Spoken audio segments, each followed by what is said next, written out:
Just enough time, but not. He's gonna have to move quick though, especially with this last move.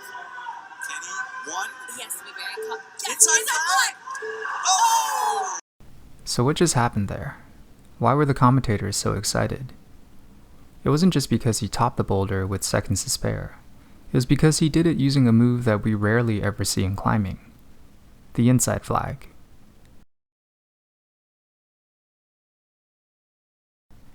The inside flag is a method of flagging that looks like a hybrid of the back flag and the outside flag. Like the back flag, it uses contact points on the same side hand and foot. However, it functions more like an outside flag because the hips are turned in and close to the wall. I was first introduced to the inside flag through Neil Gresham's Masterclass series. In his flagging video, he demonstrates both the back flag and inside flag as options for counterbalancing.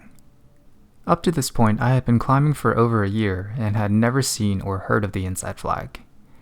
I had always used the outside flag as it adheres to the principle of opposite hand and foot, and is naturally the most common type of flagging. However, Neil's video got me curious, so I decided to test it out.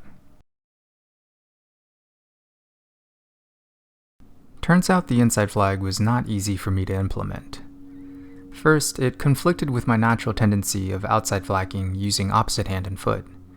And if I did find myself in a same side hand and foot position, the twisting of the hips and moving my leg inward felt so foreign that my body resisted doing it. But just because something feels weird to do doesn't mean it can't have practical applications. I decided to designate the inside flag to the opening move of a boulder problem. That way I can set up for it in an isolated fashion instead of having to transition in from another move.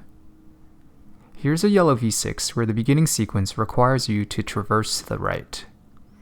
Since I'm moving off the left hand, I naturally want to have my right foot on in order to reach with my right hand, opposite hand and foot.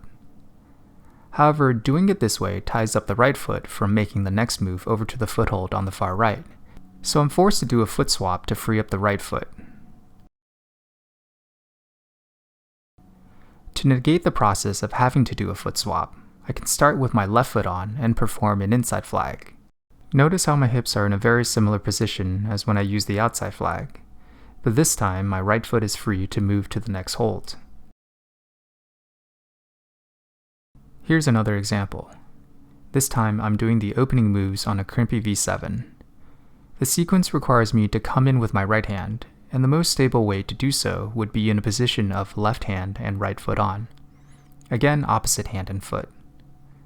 So I move my right foot on, take off the left foot to flag, bring the right hand in, then move the left foot on and take off the right foot to flag. A fairly high percentage sequence, but not the most efficient. When I use an inside flag, I can swing the leg inward to replicate the effect of the outside flag, and in turn save myself 2 extra foot moves.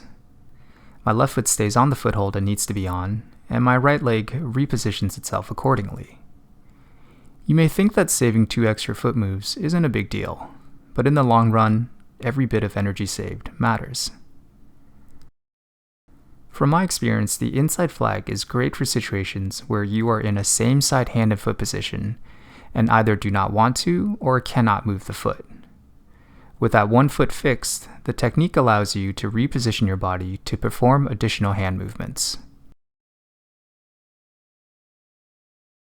So, is the inside flag actually useful outside of starting and finishing sequences to very specific boulder problems? In my case, not so much.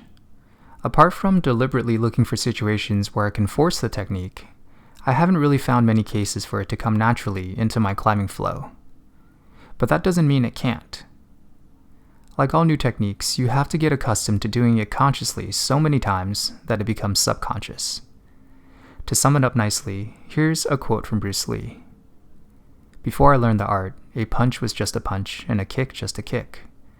After I learned the art, a punch was no longer a punch, a kick no longer a kick. Now that I understand the art, a punch is just a punch and a kick is just a kick."